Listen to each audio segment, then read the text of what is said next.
Hello everyone, welcome back to my channel. അപ്പോൾ ഇന്ന് December 23 അപ്പോൾ ഇന്നത്തെ കറണ്ട് അഫയേഴ്സ് ആണ് ഈ വീഡിയോയിൽ ഞാൻ ഡിസ്കസ് ചെയ്യാൻ പോകുന്നത്. അപ്പോൾ നമുക്ക് ഫസ്റ്റ് ന്യൂസിലേക്ക് കിടക്കാം. വേൾഡ് ബാസ്കറ്റ്ബോൾ ഡേ ആയിട്ട് ഒബ്സർവ് ചെയ്യുന്നത് 21 ഡിസംബർ ആണ്. Basketball was played for the first time on December 21, 1891 at the International YMCA Training School in Springfield, Massachusetts, USA. After Dr. James Naismith, a Canadian physical education instructor, developed the game to keep his students active during the winter months. അപ്പോൾ നിങ്ങൾക്കത് വായിച്ച് നോക്കിയപ്പോൾ തന്നെ മനസ്സിലായിട്ടുണ്ടാവും. അതായത് develop ചെയ്തത് ഈ ഒരു ഗെയിം ഫസ്റ്റ് ടൈം കളിച്ചത് December 21, 1891 international YMCA training school Springfield Massachusetts USA വെച്ചിട്ട് ഡോക്ടർ ജെയിംസ് നൈസ്മിത്ത് ആണ് കനഡിയൻ ഫിസിക്കൽ എഡ്യൂക്കേഷൻ ഇൻസ്ട്രക്ടർ ഈ ഗെയിം ഡെവലപ്പ് ചെയ്തത്. To keep students active, winter മന്ത്സിലും ആക്റ്റീവ് ആയിട്ടിരിക്കാൻ വേണ്ടിയിട്ട് ഡെവലപ്പ് ചെയ്ത ഗെയിമാണ് ഈ വേൾഡ് ബാസ്കറ്റ് ബോൾ എന്ന ഗെയിം. അപ്പോൾ അതിൻ്റെ ബാക്കി ഡീറ്റെയിൽസ് നിങ്ങൾക്ക് വായിക്കാം. നിങ്ങളിതിൻ്റെ സ്ക്രീൻഷോട്ട് എടുത്ത് വെച്ചിട്ടുണ്ടാവും എന്ന് കരുതുന്നു. നമുക്ക് നെക്സ്റ്റ് ന്യൂസിലേക്ക് കടക്കാം. $350 million loan signing between government of India and Asian development bank. അപ്പോൾ ഏഷ്യൻ ഡെവലപ്മെൻറ്റ് ബാങ്കും ഗവൺമെൻറ് ഓഫ് ഇന്ത്യയും കൂടിയിട്ട് $350 million ലോണാണ് സൈൻ ചെയ്തിട്ടുള്ളത്. അത് എന്തിനാണെന്ന് നമുക്കൊന്ന് വായിച്ചു നോക്കാം. The government of India and the Asian Development Bank today signed a $350 million policy-based loan under the second sub-program of Strengthening Multimodal and Integrated Logistics Ecosystem Program. The signatories to the loan agreement were Department of Economic Affairs, Ministry of Finance and ADB, Asian Development Bank. അതിൻ്റെ ബാക്കി details നിങ്ങൾക്ക് വായിക്കാം. അപ്പോൾ second sub programme of strengthening multi modal and integrated logistics ecosystem programme develop അതിന് വേണ്ടിയിട്ടാണ് ഈ loan agreement sign ചെയ്തിട്ടുള്ളത്. അതിൻ്റെ ബാക്കി ഡീറ്റെയിൽസ് നിങ്ങൾക്ക് വായിക്കാം. നമുക്ക് ഇതിൻ്റെ കണ്ടിന്യൂഷൻ ഈ ഒരു പേജിലും കൂടി ഉണ്ട്. ഇതും കൂടി നിങ്ങൾക്ക് വായിച്ചു നോക്കാം. സ്ക്രീൻഷോട്ട് എടുത്ത് വെച്ചിട്ടുണ്ടാവും എന്ന് കരുതുന്നു. നമുക്ക് നെക്സ്റ്റ് ന്യൂസിലേക്ക് കടക്കാം. Environment Minister Bhupendra Yadav releases India State of Forest Report 2023. അപ്പോൾ എൻവയോൺമെൻറ്റ് മിനിസ്റ്റർ ഭൂപേന്ദ്ര യാദവ് ആണ് India state of forest report 2023 release ചെയ്തത്. അപ്പോൾ നമുക്ക് അതിൻ്റെ ഡീറ്റെയിൽസ് ഒന്ന് വായിക്കാം. Union minister of environment, forest and climate change Bhupender Yadav released the India state of forest report 2023 in Dehradun, Uttarakhand, published biennially by the Forest Survey of India. The report offers a comprehensive assessment of the nation's forest and tree resources. It covers critical topics such as forest cover, tree cover, carbon stock and forest fire. അപ്പോൾ ഇതൊക്കെയാണ് cover ചെയ്യുന്നത് എന്നാണ് പറഞ്ഞിട്ടുള്ളത്. നിങ്ങൾക്ക് ഇതിൻ്റെ ബാക്കി details വായിച്ചു നോക്കാം. നിങ്ങളിതിൻ്റെ സ്ക്രീൻഷോട്ട് എടുത്ത് വെച്ചിട്ടുണ്ടാവും എന്ന് കരുതുന്നു. നമുക്ക് നെക്സ്റ്റ് ന്യൂസിലേക്ക് കടക്കാം. SEBI directs MIIs to adopt uniform policy on data sharing for research. അപ്പോൾ securities and exchange board of India market infrastructure institutions ആയിട്ട് ഡയറക്റ്റ് ചെയ്തിരിക്കുകയാണ് uniform policy on data sharing for റിസർച്ചിന് വേണ്ടിയിട്ട്. ഡാറ്റ ഷെയറിങ്ങിൻ്റെ യൂണിഫോം പോളിസിക്ക് വേണ്ടിയിട്ടാണ് direction കൊടുത്തിട്ടുള്ളത് SEBI MIIക്ക്. അപ്പോൾ അതിൻ്റെ details ഇവിടെ കൊടുത്തിട്ടുണ്ട്. നിങ്ങൾക്കിത് വായിച്ചു നോക്കാം. നിങ്ങളിതിൻ്റെ സ്ക്രീൻഷോട്ട് എടുത്ത് വെച്ചിട്ടുണ്ടാവും എന്ന് കരുതുന്നു. നമുക്ക് നെക്സ്റ്റ് ന്യൂസിലേക്ക് കടക്കാം. Tata Power and Canara Bank partner to offer loans for rooftop solar systems. അപ്പോൾ റൂഫ് സോളാർ സിസ്റ്റംസിന് വേണ്ടിയിട്ട് ടാറ്റ പവറും കാനറ ബാങ്കും പാർട്ട്ണർഷിപ്പ് ചെയ്തു എന്നാണ് പറഞ്ഞിട്ടുള്ളത്. നമുക്കതിൻ്റെ ഡീറ്റെയിൽസ് ഒന്ന് വായിക്കാം. Tata Power Renewable Energy, a unit of Tata Power, has partnered with the state-run Canara Bank to drive the adoption of rooftop solar systems under the government-backed PM Surya Ghar scheme, offering affordable financing options to Indian households. According to a company statement, the initiative aims to simplify access to clean energy solutions by providing loans for residential solar installations. Loans up to 2 lakh rupees are available for systems with a capacity of up to 3 kilowatt requiring 10% margin and no collateral, with an interest rate of 7% per annum and a 10-year repayment period. അപ്പോൾ ഇതൊക്കെയാണ് 7% ഇൻട്രസ്റ്റും 10-year റീപേയ്മെൻറ്റ് പീരീഡും. Loans up to 2 lakh rupees ആണ് solar roof top ഇൻസ്റ്റലേഷന് വേണ്ടിയിട്ട് കൊടുക്കുന്നത് ലോണായിട്ട്. അപ്പോൾ അതിന് വേണ്ടിയിട്ട് പാർട്ട്ണർഷിപ്പ് ചെയ്തിരിക്കുന്നത് ടാറ്റ പവറും കാനറ ബാങ്ക് എന്ന് കൂടിയിട്ടാണ്. അപ്പോൾ നിങ്ങൾക്ക് ഇതിൻ്റെ സ്ക്രീൻഷോട്ട് എടുത്ത് വെക്കാം. നമുക്ക് നെക്സ്റ്റ് ന്യൂസിലേക്ക് കിടക്കാം. Supreme court removes 30% interest cap on late credit card bill payments. അപ്പോൾ ക്രെഡിറ്റ് കാർഡ് ഉപയോഗിക്കുന്നവർക്കൊക്കെ അറിയുന്നുണ്ടാവും. കാരണം എന്താണെന്ന് വെച്ച് കഴിഞ്ഞാൽ ക്രെഡിറ്റ് കാർഡിൽ നമ്മൾ ടൈം തെറ്റിക്കഴിഞ്ഞാൽ, നമ്മൾ അടയ്ക്കേണ്ട റീപേയ്മെൻറ്റ് ടൈം തെറ്റിക്കഴിഞ്ഞാൽ നമുക്ക് 30% ഇൻട്രസ്റ്റ് ക്യാപ്പാണ് ഉണ്ടായിരുന്നത്. അത് റിമൂവ് ചെയ്തു എന്നാണ് പറഞ്ഞിട്ടുള്ളത്. സുപ്രീം കോർട്ടാണ് പറഞ്ഞിട്ടുള്ളത് റിമൂവ് ചെയ്യാൻ.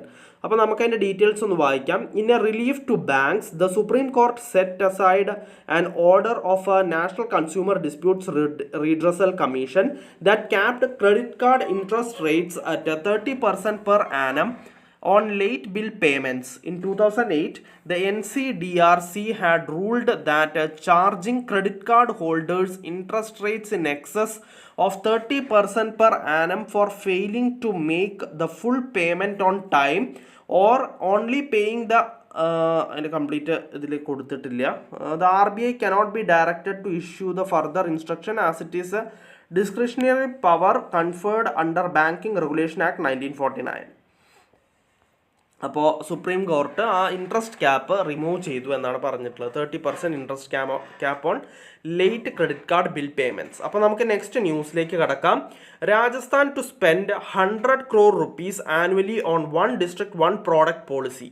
അപ്പോൾ രാജസ്ഥാൻ ആനുവലി, അതായത് എല്ലാ വർഷത്തിലും 100 കോടി രൂപ സ്പെൻഡ് ചെയ്യാനാണ് തീരുമാനിച്ചിട്ടുള്ളത് 1 district 1 പ്രോഡക്റ്റ് പോളിസിക്ക് വേണ്ടിയിട്ട്. അപ്പോൾ നിങ്ങൾക്ക് ഇതിൻ്റെ ഡീറ്റെയിൽസ് വായിച്ചു നോക്കാം. നിങ്ങളിതിൻ്റെ സ്ക്രീൻഷോട്ട് എടുത്ത് വെച്ചിട്ടുണ്ടാവും എന്ന് കരുതുന്നു. Rajasthan plans to spend 100 crore rupees annually on the 1 district 1 product policy for local artisans, farmers, manufacturers and entrepreneurs, said sources in the government. The policy was launched some days ago and it is inspired by Prime Minister Narendra Modi's Vocal for Local vision, said an official of the State Industries Department. അപ്പോൾ നിങ്ങൾ ഇതിൻ്റെ screenshot എടുത്ത് വെച്ചിട്ടുണ്ടാവും എന്ന് കരുതുന്നു. നമുക്ക് next ന്യൂസിലേക്ക് കടക്കാം. Just a second.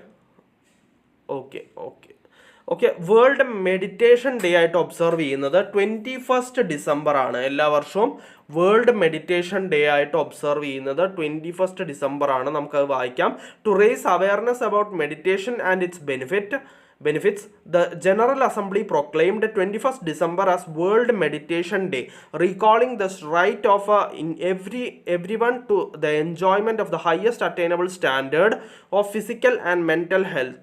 Additionally, the General Assembly acknowledged the link between yoga and meditation as complementary approaches to health and well-being. This year, 2024, the World Meditation Day theme is Inner Peace, Global Harmony. അതാണ് ഈ വർഷത്തെ world meditation ഡേയുടെ theme. അപ്പോൾ നമുക്ക് next ന്യൂസിലേക്ക് കടക്കാം. National rifle association of India to host ISSF junior world cup 2025. അപ്പോൾ national rifle association of India ആണ് ഇനി ISSF junior world cup 2025 host ചെയ്യാൻ പോകുന്നത്. അപ്പോൾ അതിൻ്റെ ഡീറ്റെയിൽസ് നമുക്കൊന്ന് വായിക്കാം. India has been awarded the hosting rights for the next year's junior world cup involving competitions in rifle, pistol and shotgun disciplines. The national rifle association of India before national rifle association of India. അപ്പോൾ ഇന്ത്യക്കാണ് hosting power കിട്ടിയിട്ടുള്ളത്. അപ്പോൾ ഇന്ത്യയാണ് host ചെയ്യുക. ഇന്ത്യയിൽ വെച്ചിട്ടായിരിക്കും ISSF junior world cup 2025 നടക്കുക. അതിൽ competitions rifle, pistol and shotgun ഡിസിപ്ലിൻസിലായിരിക്കും ഉണ്ടായിരിക്കുക. അപ്പോൾ ഈ 3 ഡിസിപ്ലിൻസിലാണ് ആ ഒരു വേൾഡ് കപ്പ് നടക്കാൻ പോകുന്നത്. പിന്നെ before this India had hosted 2 continental championships and 6 ISSF competitions including 2 world cup final competitions and 4 senior ISSF world cups. അപ്പോൾ ഇത്രയും കോമ്പറ്റീഷൻസ് ഒക്കെ ഇതിന് മുമ്പ് ഇന്ത്യ ഹോസ്റ്റ് ചെയ്തിട്ടുണ്ട്. അപ്പോൾ ഇന്ത്യയിൽ ആദ്യമായിട്ടൊന്നുമല്ല. അപ്പോൾ ഈ പ്രാവശ്യത്തെ 2025 ISSF ജൂനിയർ വേൾഡ് കപ്പ് ഇന്ത്യയിൽ നടക്കാൻ പോവുകയാണ്. അതിന് മുമ്പ് നടന്നിട്ടുള്ളത് എന്ന് വെച്ച് കഴിഞ്ഞാൽ 2 കോണ്ടിനെൻ്റൽ ചാമ്പ്യൻഷിപ്സ്, പിന്നെ ISSF 6 ISSF competitions including 2 world cup final കോമ്പറ്റീഷൻസും ഇന്ത്യയിൽ വെച്ച് നടന്നിട്ടുണ്ട്. അപ്പോൾ അതിൻ്റെ ബാക്കി ഡീറ്റെയിൽസ് നിങ്ങൾക്ക് വായിക്കാം. നിങ്ങളിതിൻ്റെ സ്ക്രീൻഷോട്ട് എടുത്ത് വെച്ചിട്ടുണ്ടാവും എന്ന് കരുതുന്നു. നമുക്ക് നെക്സ്റ്റ് ന്യൂസിലേക്ക് കടക്കാം. Former supreme court judge Madan Lokur appointed as United Nations IJC chairperson. അപ്പോൾ ഫോർമർ സുപ്രീം കോർട്ട്, നമുക്ക് അതിൻ്റെ ഡീറ്റെയിൽസ് വായിക്കാം. Former supreme court judge Madan B Lokur has been appointed as chairperson of the United Nations internal justice council. Lokur has been appointed for a 4-year tenure ending on 12th November 2028. In a communication to Justice Lokur, UN Secretary General Antonio Guterres said, "It's a pleasure to appoint Lokur with immediate effect as chairperson of IJC." IJC എന്ന് വെച്ച് കഴിഞ്ഞാൽ internal justice council. അപ്പോൾ അതിൻ്റെ chairperson ആയിട്ട് ലോക്കൂറിനെയാണ് appoint ചെയ്തിട്ടുള്ളത്. മുൻ supreme കോടതി ജഡ്ജായ Madan ലോക്കൂറിനെയാണ് appoint ചെയ്തിട്ടുള്ളത്. അതിൻ്റെ ബാക്കി ഡീറ്റെയിൽസ് നിങ്ങൾക്ക് വായിക്കാം. നിങ്ങളിതിൻ്റെ സ്ക്രീൻഷോട്ട് എടുത്ത് വെച്ചിട്ടുണ്ടാവും എന്ന് കരുതുന്നു. നമുക്ക് നെക്സ്റ്റ് ന്യൂസിലേക്ക് കടക്കാം. 55th GST council meeting concludes in Jaisalmer. അപ്പോൾ ജയ്സൽമറിൽ വെച്ചിട്ട് 55ാമത്തെ GST കൗൺസിൽ മീറ്റിംഗ് കൺക്ലൂഡ് ചെയ്തു. അതിൻ്റെ ഡീറ്റെയിൽസ് നമുക്കൊന്ന് വായിക്കാം. The 55th meeting of India's Goods and Service Tax Council GST Council held on 21st December 2024 in Jaisalmer, Rajasthan. Significant attention was given to addressing pressing economic issues such as food inflation, unemployment, rural job creation and maintaining capital expenditure momentum. അപ്പോൾ ഇതിനൊക്കെ food inflation, അതേപോലെ unemployment, rural job creation and maintaining capital expenditure momentum, ഇതിനൊക്കെയാണ് കൂടുതൽ pressure കൊടുത്തിട്ടുള്ളത്, അതായത് attention കൊടുത്തിട്ടുള്ളത് എന്നാണ് പറഞ്ഞിട്ടുള്ളത് ഈ പ്രാവശ്യത്തെ GST കൗൺസിൽ മീറ്റിങ്ങിന്. പിന്നെ അതിൻ്റെ ബാക്കി ഡീറ്റെയിൽസ് നിങ്ങൾക്ക് വായിക്കാം. നിങ്ങളിതിൻ്റെ സ്ക്രീൻഷോട്ട് എടുത്ത് വെച്ചോളൂ. അപ്പോൾ നമുക്ക് നെക്സ്റ്റ് പേജിലേക്ക് കടക്കാം. അതിൻ്റെ കണ്ടിന്യൂഷൻ ഈ ഒരു പേജിലും കൂടി ഉണ്ട്. അപ്പോൾ നിങ്ങൾ ഇതിൻ്റെയും കൂടി സ്ക്രീൻഷോട്ട് എടുത്ത് വെച്ചിട്ടുണ്ടാവും എന്ന് കരുതുന്നു. നമുക്ക് നെക്സ്റ്റ് ന്യൂസിലേക്ക് കടക്കാം. Namo Bharat train commuters to get 10% discount on tickets through RRTS app. അപ്പം നമോ ഭാരത് ട്രെയിൻ കമ്മ്യൂട്ടേഴ്സിന് 10% ഡിസ്കൗണ്ട് ആണ് കിട്ടാൻ പോകുന്നത് ടിക്കറ്റ്സ് ത്രൂ RRTS ആപ്പ് വഴി 10% ഡിസ്കൗണ്ട് കിട്ടും നമോ ഭാരത് ട്രെയിൻ യാത്രക്കാർക്ക്. അപ്പോൾ അതിൻ്റെ ബാക്കി ഡീറ്റെയിൽസ് നിങ്ങൾക്ക് വായിച്ചു നോക്കാം. നമുക്കൊന്ന് വായിക്കാം just. The Namo Bharat train commuters can avail a 10% discount on tickets purchased through the RRTS Connect mobile application as part of the Loyalty Points program.